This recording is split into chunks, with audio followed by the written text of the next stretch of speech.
শিউলির এই বিলাপ মাকে হারানোর। কড়াইল বস্তির আগুনে 3 দিনেও সন্তানরা জানেন না মা হুসনিয়ারা জীবিত আছেন নাকি মৃত।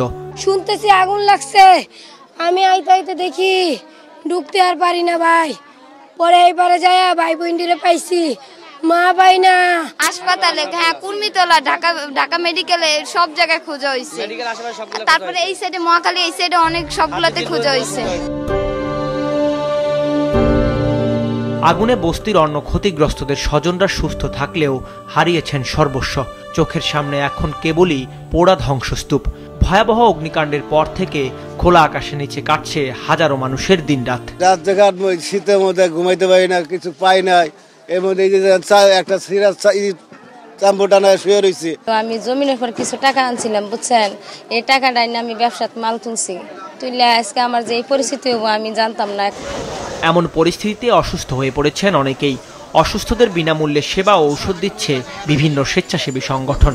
এছাড়া খাবার সহ নিত্য প্রয়োজনীয় জিনিসও দিচ্ছে সংগঠনগুলো, যদিও ভুক্তভোগীরা বলছেন তা যথেষ্ট নয়। আমাদের কাটা ছেঁড়া সেলাই, ভ্যাকসিন, তারপর হচ্ছে আপনার ফার্স্ট এইড সেবা, ইমার্জেন্সি ম্যানেজমেন্ট, গাইনোকোলজিস্ট সেবা যতগুলো আছে আমরা সবগুলাই দেওয়ার চেষ্টা করছি। তালিকা অনুযায়ী, ফোন নাম্বার অনুযায়ী তাদেরকে ডাকবো সিরিয়াল ওয়াইজ, যেন সবাই সব রকম সুবিধা পায়।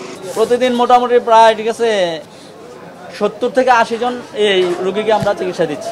হালকা হালকা জ্বর আসছে, তারপর মনে করেন যে ধোয়ার কারণে ময়লা নাক দিয়ে ঢুকছে, ঠান্ডা বাড়ছে, এই জন্য ওইখানে বিনামূল্যে আর কি ওষুধ দিতে আছে সরবরাহ করে, এই জন্য আমরা এখানে আসছি নেওয়ার জন্য। যারা যারা কারাগারি করতেছে, মারামারি করে লয়ে গেছে, হেরাই পাইতেছে, কিন্তু এই যে বসে আছি কোনো একটা সুতাও না। বস্তিবাসীরা জানান অবৈধ গ্যাস ও বিদ্যুৎ সংযোগ, গ্যাস সিলিন্ডার, বাসিন্দাদের অসচেতনতার কারণে প্রায় প্রতি বছরই আগুন লাগে কড়াইল বস্তিতে।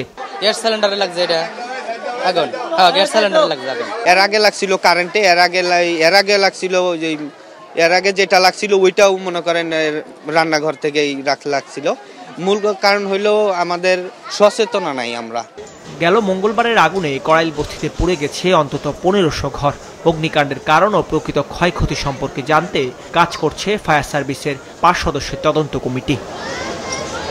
দাউদ হাসান, মাছরাঙা সংবাদ, ঢাকা।